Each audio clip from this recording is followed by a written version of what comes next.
mic. Okay. Afternoon, everybody. This is the meeting of the Water Supply Planning Committee, July 7th. Let's have a roll call, please. Director Lindor, Here. Director Anderson, Here. Chair Paul. Here. All committee members are present. Okay. I know Paul. Oh, my goodness. Sorry about that. Any additions or corrections to the agenda? Hello, Mike. Hello. Mike McCullough just joined us. Hello, Mike. Okay. Okay. So let's open it up to public comment. Is there any public attending so far? Yes, we have John Tilley attending. Okay. However, he does not have his hand raised. Okay, thank you. If at a later time, John or anyone, any other member of the public wants to comment, just let us know by raising your hand. Okay, let's go on to our action items. First one is, number one is the minutes from the last meeting, May 5th meeting. I don't have any corrections, but I just did note that there were a couple of items that we were on the agenda, but we didn't address last time. And I don't have a clear memory of what it was we we're exactly going to cover and why we didn't have time for it. But if you, Dave, could just take a look at that and let us know if there's anything we need to go back to from those items we didn't cover last time. Right, sure. Yeah, it was items 5 and 6. Yes. Yeah. Yes. So any questions or comments about the minutes, committee members? I didn't have any either. Okay. Okay, so is there a motion to adopt the minutes? So moved? Second. Thank you. I would do all in favor, but we're on Zoom, so we have to do it by roll call. Yes. Director Anderson, Yes. Director Lindor, Yes. Chair Paul. Yes. Minutes are adopted 3-0. Thank you. Okay. And what else? Okay, the second item is recommendation to the board, to consider our recommendation to the board to enter into agreement with Marina Coast Water District. Dave, are you going to Yes. present that? And an important distinction on this action item is it does, even if we recommend to the board to consider, it would not be actually an adoption of an agreement. It would be agreeing to develop an agreement for later adoption. So, we still have a chance to say, okay, this is what it looks like in final, and we don't want to move forward. We still have that option. You can see from the staff report that this concept was brought to us by Marina Coast Water District. Marina Coast Water District did do a public presentation at a Water Master ad hoc committee meeting saying that they would be a potential seller of water for protective water levels. That is not what this is about. This is about actually leveraging our capacity to inject in certain times of the year simply to build storage on behalf of Marina Coast Water District. And why would we do that? Just out of a kind of mutual support reason and a water resource management reason. We do have the capacity in the summer months because our injection off our permit is limited to winter months. In certain dry years, we would also have winter injection capacity. And I believe that any concerns as to whether Marina Coast has or doesn't have wet water or paper water, can be left to those detractors or organizations who are following the Marina Coast water situation, but Marina Coast Water District has indicated that they have water, wet water, if you will, that they would like to build up storage. And those storage rights in many respects could be construed to benefit customers that are also constituents of the district, but it does not preclude the possibility that they would use storage and deliver somewhere outside of Seaside, Delray Oaks, or Monterey. So I think some of the issues have been raised by both or all three, Maureen, Mike, and John Lear, are kind of future operational issues that we'll have to consider. So I believe that there's no reason not to endeavor into an agreement and see what the final agreement terms and conditions might look like in a draft, and then have another discussion about it once we learn more. But the attachment, attachment 2A, kind of summarizes maybe 80%, 90% of expected sections of an agreement and kind of where we stand at this point in time. So with that, any discussion about this concept? Yeah, well, I just like to say, I mean, I could tell from the exhibit, this was an outline of, an outline of an agreement essentially to be developed more fully. You have enumerated, I mean, so many good reasons to for the two water districts to collaborate on this, many good reasons. So I won't repeat them, but they make a lot of sense. And it's very good that we can collaborate on these things of water supply, storage. And, for example, we don't know how exactly the pace of development of more housing in the Marina Coast Water District service area. We know something about plans, but we don't know how quickly more water will be needed. So anyway, it's a very good idea. So I would support that, into, exploring that further to develop an agreement. And Rebecca or Amy, do you have questions or comments on this? The only thing that I agree that the spirit of cooperation is important. The only thing that I noticed on their exhibit is that the term is 20 years, and that seems like a long time to me to be going out 20 years and making this agreement that long. I would only suggest a review or something like that in increments. 20 years does seem like a long time to make it, especially since, and I don't know if you've driven through Marina, but boy, their housing is exploding. Sure is. And it doesn't look like it's slowing down. It looks like it's gearing up for more and more and more. So I would just have a note of caution on the 20-year agreement. Yep.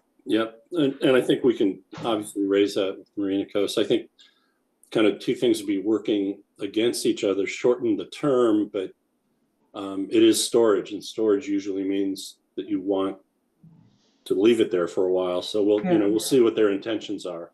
But one other thing that, and sorry, let's go ahead with Amy, and then I'll come back to the one other thing that I want. Well, my comment was going to be about what you commented on as a potential issue, where this building is going to be and what water district they'll be in and how that is going to work out. I can't really see where that would go, but maybe you have an idea of that needs to be thought about very carefully or dealt with in this agreement. Yeah. In the future. I'm sorry, I didn't quite, I missed somehow. What needs to be considered? What district, that, as he said, that the building could be outside the water management district's perimeter, and yeah, but yeah, the water doesn't know where I see. Idea is great. I think the idea is a great one. Yeah. there's details that are important that would have to be worked Quite- on in the future yeah, if it was quite. actually going to be adopted. Yes, yes, I agree. I was just going to say one thing quickly before I turn it back to you, Dave, related to the point that Rebecca raised about the term. Yeah, to me, it makes sense. It'd be a rather long term because you're talking about storage and, this planning is pretty relatively long term. But because so much is unknown about what's going to happen in the future, you would want something in the agreement about how if there's reason to modify the agreement along the way, what's the process for doing that? There should be something in the agreement about that. I agree.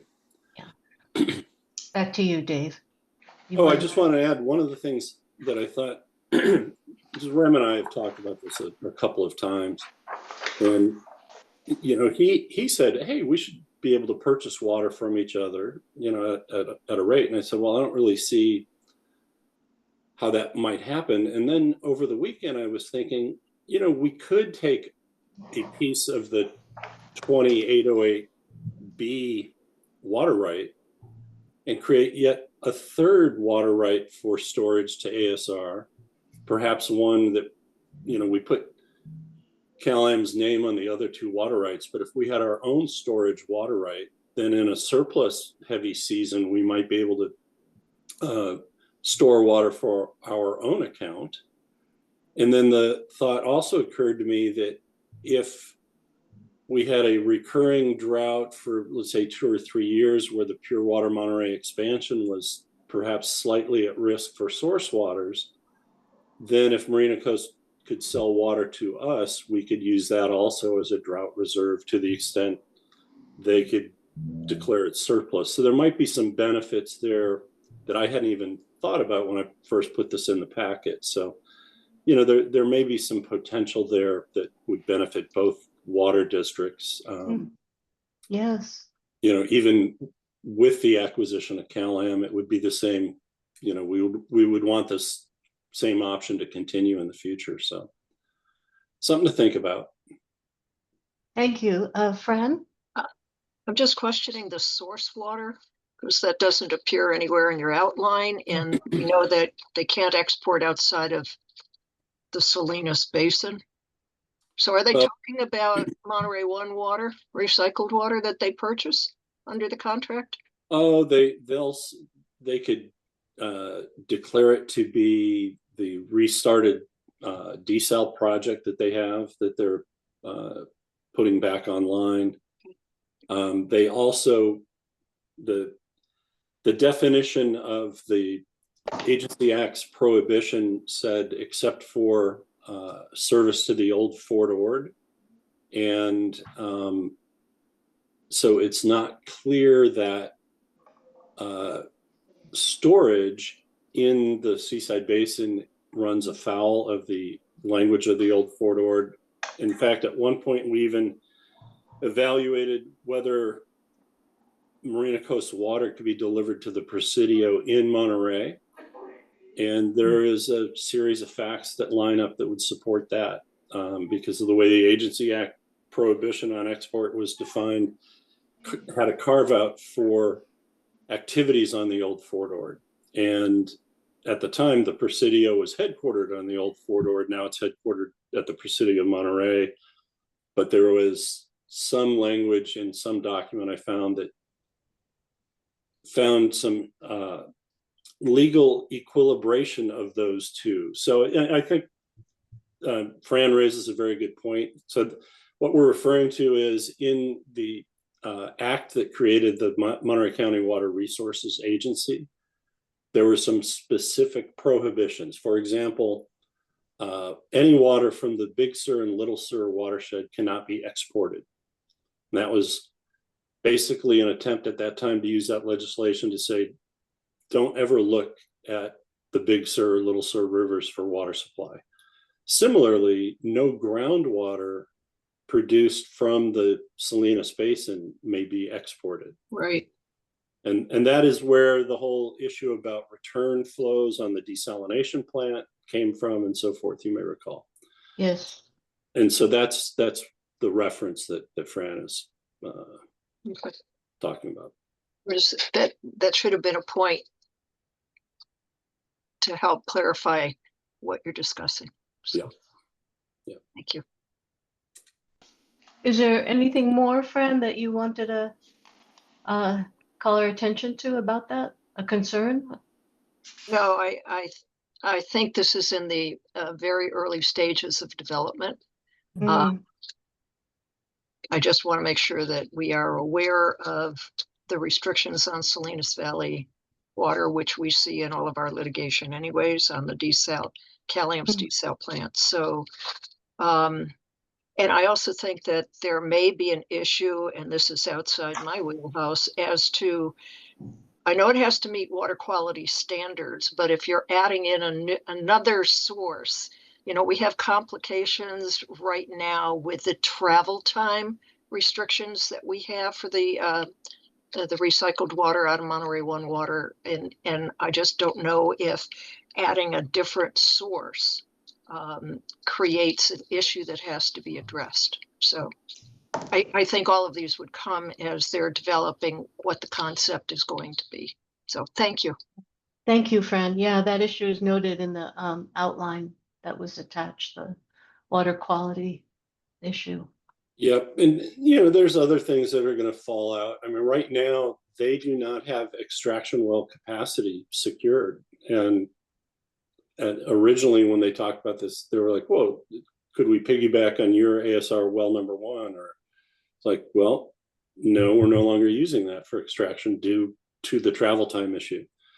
So Marina Coast would have to have a very strong sense that they're going to either participate in a development of a new well or contract with an existing well owner, or build their own extraction well within a reasonable hydrogeologic perimeter. So it's unclear, and Marina Costa said, that's okay, we'll deal with that problem, but it's kind of a significant problem from my end to say, why are we going to do all this effort if you can't get the water out of the ground? So they're highly confident they will find a way to get the water out of the ground. But when you think about it, if they can't get water out of the ground and they put some in, then they've contributed to protective water levels, and that's actually a good thing. So every time I come up with a question that might be a bad thing, there's kind of a good, you know, silver lining in it. So. One question from me, Dave. You mentioned that Marina Coast has plans to start up its desal plant again. I hadn't heard that decision has been made. Are they still considering it, or they've decided to go ahead with that? Well, that's kind of a great question, because it's been portrayed as they have decided to do that. But it's been kind of on the books. Mike, do you have any additional information? Have they done that yet? No, they were just planning, doing some engineering, some things like that. But other than that, no. Yeah. Okay. How old is that plant, or how long has it been around? I don't think I remember hearing about it. 25 years, maybe. Yeah, it was in one of the earlier regional desalination projects that Calium put forward. My recollection, it was something like 300 to 400 acre feet. That at Marina Coast had their own that they were contemplating because of drought conditions. Yeah, they built it. And okay, so but it is small, isn't it? Yeah, it's small, and it was very expensive to run. And okay, they just, if you remember the Santa Barbara situation, very similar. You mothball it, and you get a lot of rust, and people say, "Oh, let's start it back up." And it, you know, in Santa Barbara's case, became a complete gut and redo. I'm not sure how much of what they've mothballed is really of value. I don't think it's much. And Mike's shaking his head too. So yeah. So yes, so Santa Barbara, and I think one other example I heard of where it turned out to not be economical to run even before it rusted. Yeah. Another smaller community. I don't know if that was Montecito or another one. Okay, so I guess that's where it stands. Any other questions or comments on this? Is there any member of the public that would like to comment? So please raise your hand. Here, Paul, I see no raised hands. Thank you, Sarah. Is there a motion on a recommendation to the board? Well, I will move that we recommend to that this committee recommend to the board that they adopt the recommendation to for our staff to go forward and go ahead and negotiate and develop an agreement with Marina Coast along these lines outlined in the exhibit.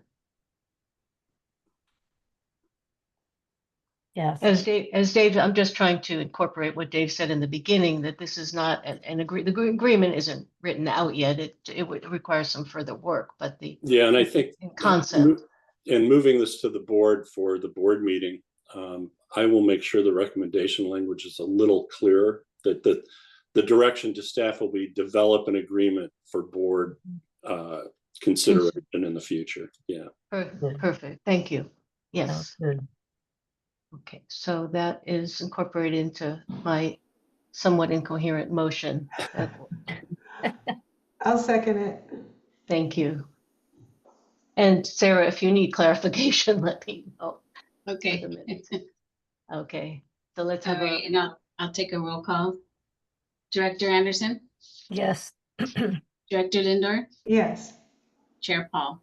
yes, Motion passes 3-0.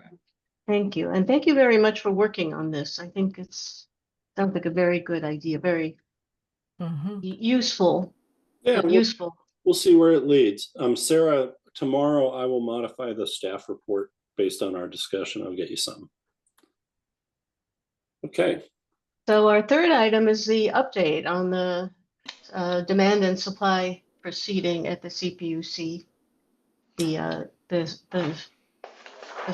The so-called phase 2 of the proceeding, A21-11-024. I think the memorandum that Michael and Fran prepared is pretty much speaks for itself. The important key at this point is the final decision is to be considered on July 24th's commission business meeting. Mhm. We remain kind of on pins and needles because we found some favorable things in the proposed decision that we are very upbeat about in how it helps our position under item 4 to be discussed. So we don't want to lose anything we got in the proposed decision, but we'd love to gain some things, and we'll just have to see where it ends up. So let's see, as far as we know, they're going to vote on July 24th on presumably a revised proposed decision, which none of us have seen yet.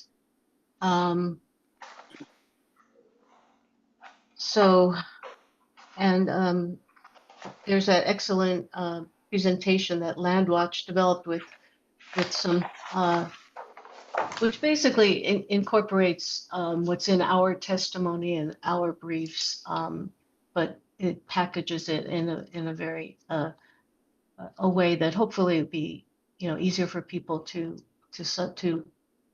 get to know the issues better, because there are a lot of issues. I think even our board members, it's hard to keep it all. I mean, there are a lot of issues. It's a proceeding on the narrow issue of supply and demand, but within that are a lot of issues, right? Mhm. So, Yeah, it was good. It was very good. yeah, so thank you for helping. As I say, it basically draws on your testimony and your analysis, as well as analysis of other parties like Marine and Coastwater District. I think that is very, very good. Okay, and on my what else should we have? Okay, item 4. Yeah, so just quickly, because this is the water supply planning, and there's 2 aspects to everything, supply and demand, but it's important to keep this committee informed. We, during the Aqua meetings and the week before and the Friday after, we managed to meet with all 5 state water board members and Eric Ekdahl, who's now Chief Deputy Director. So one step removed from Executive Director, but one step higher than his old position as Deputy Director for Water Rights.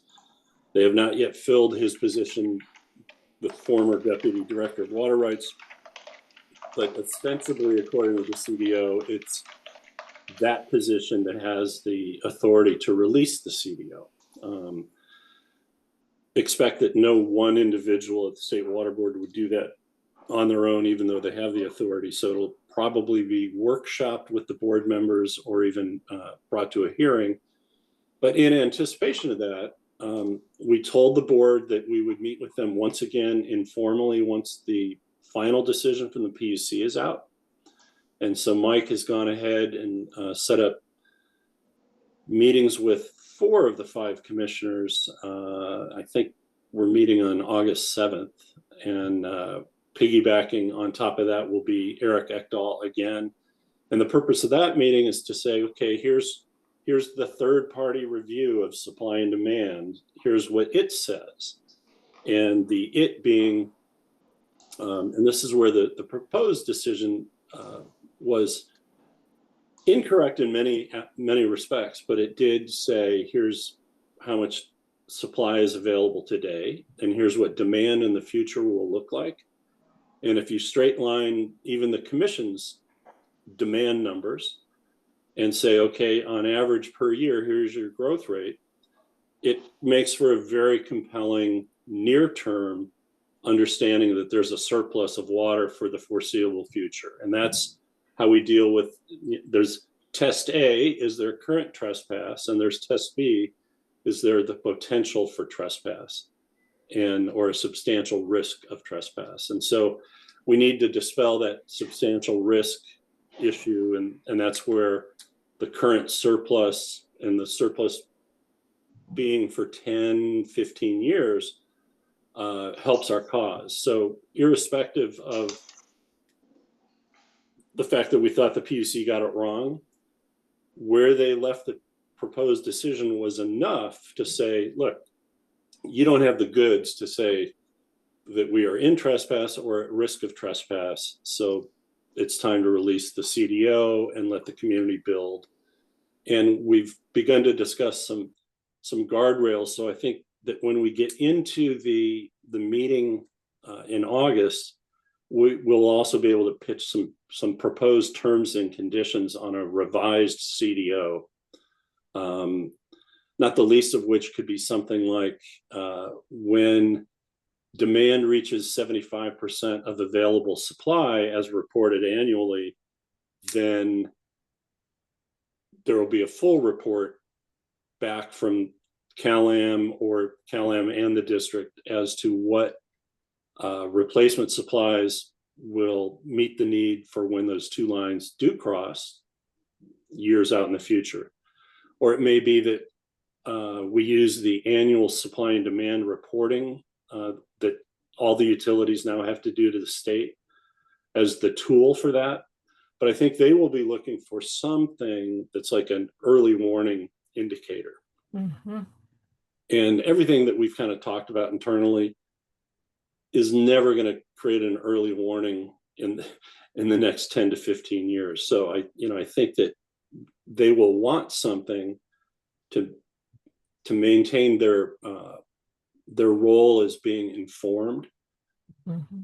But everything that we give them that will be satisfactory, that'll meet kind of a target, I don't think will ever get triggered in a reasonable time frame. So that kind of works well for us. If we're highly confident on our numbers, which we are, and Marina Coast is, and Landwatch is, and so forth, I don't think there's much harm in giving up certain triggers that will look reasonable, but as I said, probably won't get triggered. And I think the key in the water supply planning business is you got to have like a 10-year head start. And usually in water and wastewater, unless you're in a super high growth area, you kind of get worried when you're at 80% of your capacity. And then you begin to say, okay, we got to build something. So that 75 to 80% number, I think it all kind of depends on what we feel the regulatory environment will be, what we think the size of any additional increment of supply needs to be, and how big and how controversial. So 75% may or may not be the right number, but the concept, I think, will be the right concept. So we'll figure something out. It sounds to me like the, reporting on the supply and demand, is a very important, useful tool. I mean, you said to let them know, let the water board know when we reach the 75% of demand, but we could easily do 50% as well. Exactly. And that's where I think, they want some reporting mechanism. I don't think we can have automatic triggers, so it'd be even better to have a reporting, even at 50%, or just, the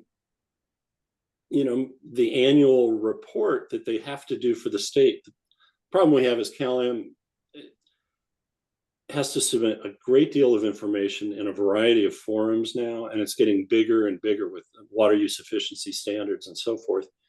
And we're not 100% confident in their reporting, the quality of their reporting. And just as an example, in a recent 12-month report, they took the year and divided by the number of days, and then they just applied those numbers to each month. And it's like, well, that's not what actually happened. So I'm not sure we want to give them reliance on an annual report that Cal-Am has to do, but it could be something that we just say annually, we're going to report supply and demand. But when it hits 50%, then we will provide a more detailed document. And when it hits 75%, we'll go even more detailed. Those kinds of things. I agree, Karen. It doesn't hurt to give even earlier information. Yeah, because I know people have concern about how long it takes to get things built, even though 10 years is a long time, but yeah. anyway. Are we currently giving the water board our own annual supply and demand reporting? No, so we will be on a 5-year cycle beginning this year, 2025. And so our urban water management plan is due July 1st of 2026 based on the 2025 year. So that'll be reporting that we do. It is unclear whether we need to report annual supply and demand, but it is clear that Cal-Am does not report recycled water appropriately right now, currently. And they never will report the reclamation project in Pebble Beach, but the state is now wanting to have better numbers on how much recycled water does your region use. And so we've got our consultant on board. Maureen went out and did an RFQ, and we got a firm. They'll be getting started shortly on the urban water management plan. Part of the urban water management plan is a water shortage contingency plan, which has to align with Cal-Am's. But here's part of the problem. As a wholesaler, we don't have to provide the supply and demand analysis at the same level of detail as a retailer does. But there's language in the urban water management plan handbook that says you're supposed to coordinate with your retail provider on things like supply and demand. Well, as you can imagine right now, there won't be a whole lot of collaboration and agreement if we were to do that. And so we're just going to have to wait and see what kinds of reporting we're going to end up doing. But on the annual basis, I think that there is a gap in that recycled water reporting that we may need to fill, but there's not a specific requirement for wholesalers yet. So maybe we should be thinking not in terms of requirement, but what information that we already collect for our planning purposes and our planning and management purposes that we can give them, even if it's not required. Right. So stay tuned. Especially if we feel like there's a gap, either Yeah. an inconsistency or a gap, we could say, well, here's the information we have and that we're using and relying on. Yeah, the other thing that we have is we've kind of made a commitment that every 4 years when AMBAG revises their regional growth forecast, that we need to take a look at what that does to our then current supply and demand forecast. And some years that'll be beneficial because it'll be like the year before the urban water management plan is due. But in some years, it's going to fall right between urban water management plans. So we'll be updating it based on AMBAG, but there's no place to actually send that information other than to adopt it. And the board say, well, this is our current view based on the most recent AMBAG growth forecast. So sometimes we will have information that we can file, and sometimes we'll have information that we just simply adopt as the district standard. Okay. Committee members, questions, comments? Not for me. Okay. Fran, did you have any thoughts on the ideas we've been discussing? No, I'm just glad that we've had our face-to-face with the State Water Board, and we have other meetings scheduled. I think that's excellent. Excellent. Good. Yeah, I agree. Okay, so thank you. Thank you for that. And we have an update this is item 5, on the Pure Water Monterey expansion. Is that going to be? Madam Chair, before we move on, we do have members of the public. You should go for public comment. Thank you. Okay. Is there any member of the public that would like to comment on item 4? Chair Paul, I see no raised hands. Thank you. Okay. So on to item 5. Yeah, item 5, we can be super brief here. We're getting into the tail end of the advanced water purification facility improvements. I think they have, well, actually, Mike, you sent me something, didn't you? Yeah, they're supposed to be denoted as substantially complete on or around July 24th. There's been a few little hiccups, like wiring of a motor and a few other things, but there's not a backbreaker or a critical path upsetter yet that we can point to. So we're currently kind of on schedule for that first water October-ish kind of thing. We had a little bit of a hiccup as well with the proposed permit condition from the Division of Drinking Water. And we've got some comments that are going back to them and the Regional Water Board, which puts into words things that we think they said and agreed to verbally, which I think will give us the flexibility we're looking for. But the goal for us is when water is produced, we want to be able to deliver it. And so then it just becomes, when will water be produced? And I think we're still on track for September, October. But if it gets pushed, we'll know more in about 2 months, and we'll report back on that. But there's a project manager over at Monterey One Water. We know him very well. He's a good friend. And he tends to say everything's just fine until it's not. But he hasn't done it's not yet. So I still think there's potential for some delays. Equally, there's potential for regulatory delay. We need to have a hearing with the regional board. I think it was scheduled for July of this year, and it may get pushed to October. October may still work for us, but it starts to compress the schedule a little bit. So, we can control certain things, but we can't control the regulators, and we can't control, forces of supply chain and so forth. But this would be a normal time to have bad news. There is no bad Well, thank you and just please continue to keep us updated on that. Yeah. Amy, did you want to say something? I was just wondering, what was I wondering? I just lost it. Okay, it'll come back. No, I was Because- wondering something about, oh, I know. Are we confident that when the plant is finished, the expansion, that we have the capability in terms of injection wells and so forth? Do we have that set to go?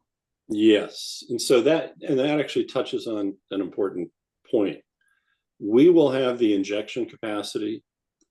Cal-Am controls the schedule of the Cal-Am extraction wells, and we're not sure they will have the extraction capacity when we're ready to deliver water. And whereas we don't see a nexus between the two, that we should be able to inject to deliver and inject when we're ready. And that water will be sitting there waiting for Cal-Am whenever they're ready. But the Division of Drinking Water has talked about linkages between the two, and then we kind of talked them off the edge.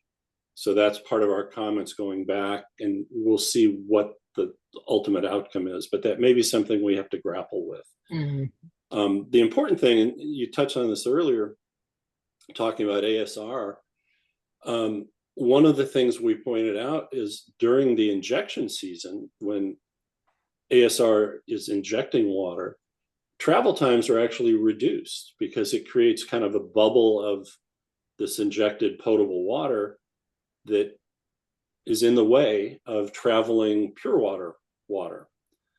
And so one can imagine that if in their minds at the Division of Drinking Water, they're like, oh, well, travel time is this.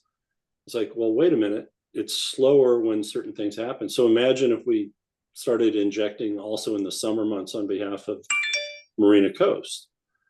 You'd get that added benefit as well. So our team, primarily Maureen and John and Mike, have interacted super well with the Monterey One Water team in making sure all of these proposed conditions that will be on the permit that Monterey One Water ends up with work for us.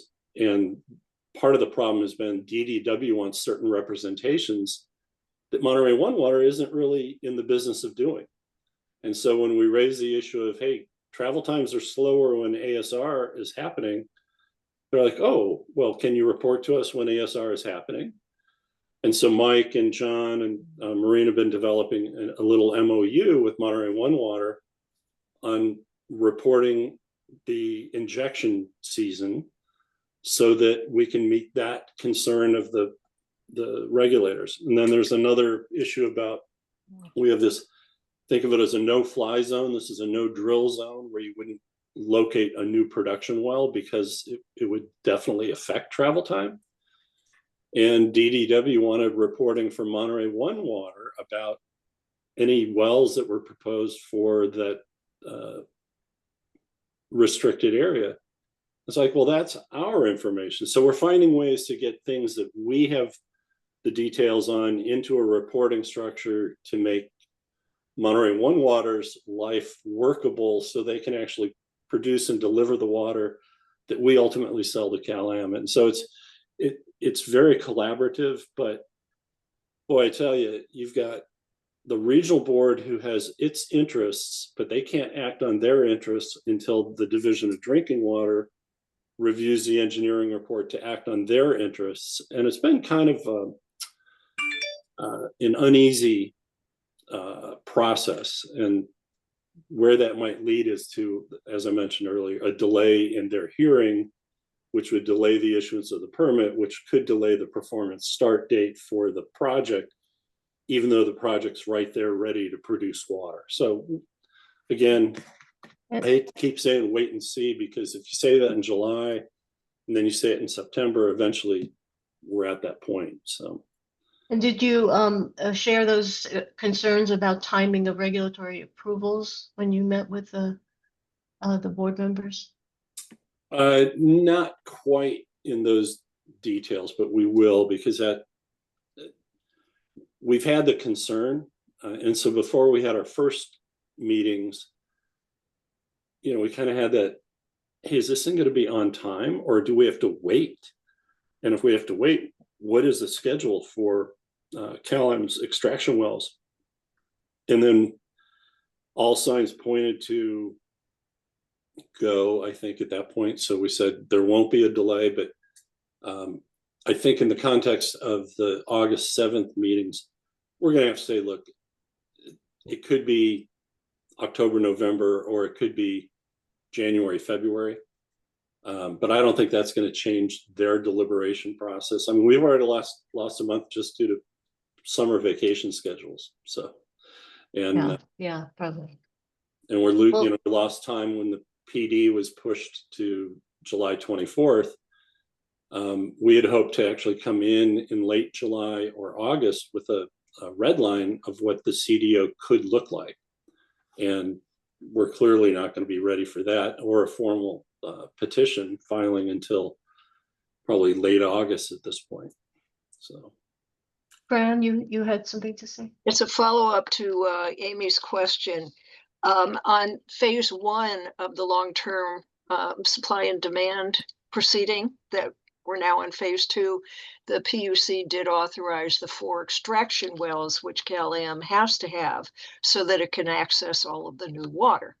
And so, Dave, I wanted to ask, what is the status on extraction wells 1 through 4? What progress are they making? Well, zero progress on 3 and 4, although some discussion about moving them. Maureen, are you still on? Yes, you are. Did you hear the question?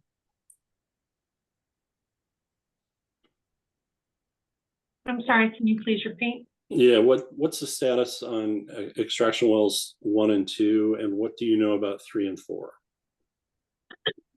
Nothing new. Extraction wells 1 and 2 are slated to be done the end of the year. It's going to depend on when they get PG&E and their pumps in. They're not offering to send us a schedule, every month or every quarter.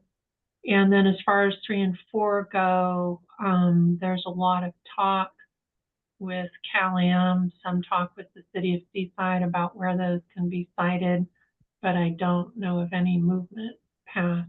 They're just talking about possible locations and what could get approved. And what she's alluding to is that the old Fitch Park site, which is where extraction wells 3 and 4 would be, is Army property, Presidio property, and they're not the easiest to work with. And so the choice is either continue to bang away at that or try to find an alternate location where maybe they don't. They're not in the way. So. Well, that's new and improved information, especially since Cal-Am just recovered an additional $10 million for what they spent on ASR 5 and 6, which they converted to EW 3 and 4. And so now you're saying that site, because it's on the Army land, which it always was, is becoming questionable. So now they'll spend more money trying to find another location on the other side of General Jim Moore? Well, that is a prediction, and we can't say that that's what's going to happen. But okay, on this point, sorry, I have a question. Under the water purchase agreement, our contractual obligation is to deliver. Yep. The contractual amount of water, meaning once we inject it, we have met that obligation, right? Correct. And then Cal-Am's obligation is to take the amount of water contracted for, yes? Correct. So if they are unable to extract it, that would not be our problem. Yep. Would they be in breach of the agreement? No. So our point all along had been, if they're not ready to extract it, no problem. we'll just deliver it and you have received your water. That's what the water purchase agreement dictates. The issue is that Division of Drinking Water initially wanted to say, don't deliver any more water, meaning no expansion water, until Cal-Am's extraction wells were ready to go. And the current set of comments now is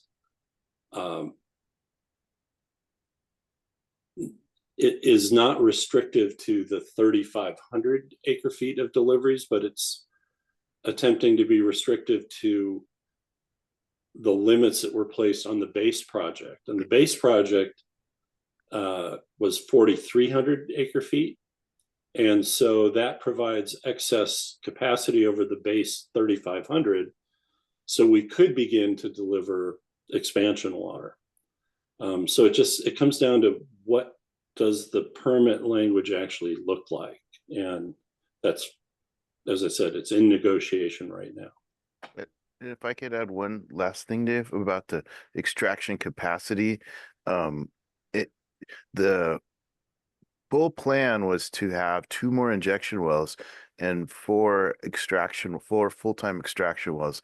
With ASR 3 and 4 being changed into full-time extraction wells, you have 4 full well extractions.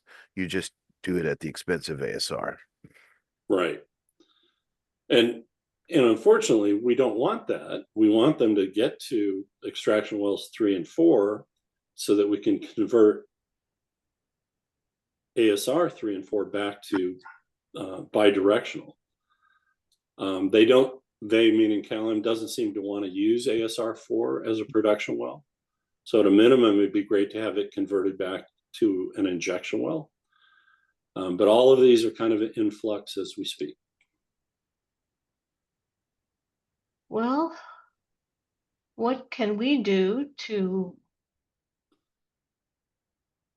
ensure that the ASR injection capacity and the pure water Monterey extraction capacity is ready when we need it?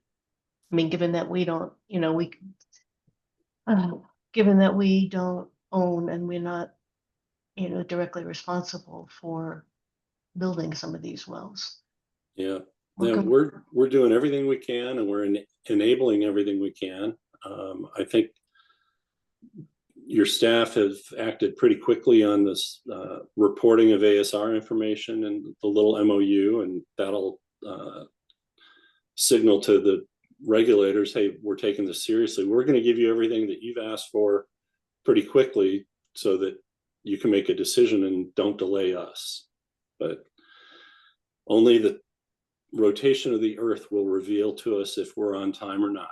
So okay, can we include this as a standing item for this committee, update on these issues we've just been discussing? Yeah, should be. I think we touched on it every one of our meetings. So there's no way the PUC can leverage it.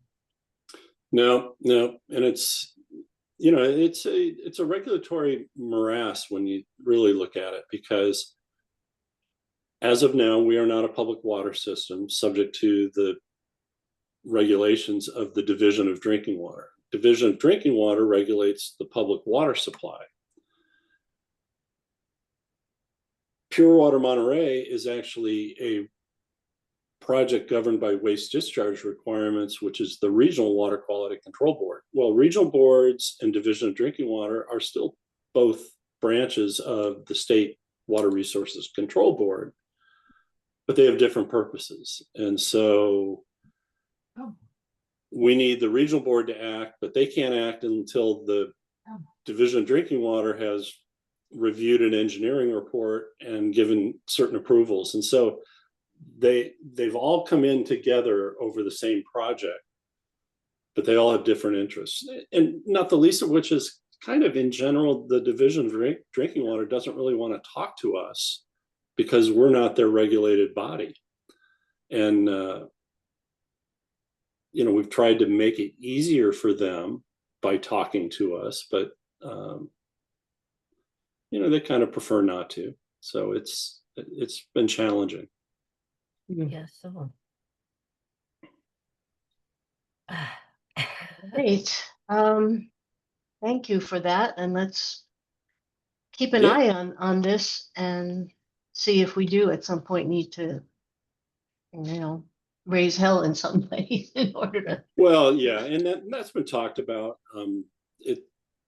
You can always go further up the regulatory food chain. We have good relationships there, but the big shoe hasn't dropped yet. I kind of suspect there will be some delay, and it may be a combination of both the construction and the regulators. But if it's because of somebody tying something to Cal-Am's wells and we can't control Cal-Am, that's where we're going to have to get Cal-Am to admit that they need an amendment to the water purchase agreement. But as of right now, none of that is burning hot. Give it a couple months. It's pretty All soon. right, we'll stay tuned. I'm sorry, Amy? No, I was muttering that's pretty soon, a couple months. Oh, I Yeah. know. Yeah. Okay, and so any other items we should see if there's any member of the public that has something to say on this item that we've been discussing, item 5. Right. Chair Powell, I see no raised hands. Thank you. So any items to place on the next agenda that come to mind for any of you on the call? Okay. All right then, I think then let's adjourn, and I thank you all for what you're doing, everything you're doing. Thank you. Thank you. A lot Thank you. going on. Yep, All right. Thank you. thank you. Bye-bye. Bye.